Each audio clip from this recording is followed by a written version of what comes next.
দেশের বরেণ্য অঞ্চলে ফুল চাষ বাড়ছে। এলাকার অনেক চাষি এখন বাহারি ফুল চাষে ঝুঁকছেন। এই নতুন চাষাবাদে দেশের আর্থিক সচ্ছলতা এসেছে।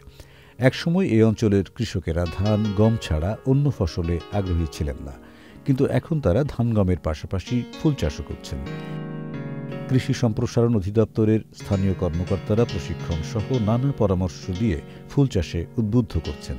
বরেন্দ্র অঞ্চলে গ্ল্যাডিওলাস, চন্দ্রমল্লিকা, জারবেরা, গোলাপ, রজনীগন্ধা, গাঁদা সহ নানা জাতের ফুলের বাণিজ্যিক চাষ হচ্ছে।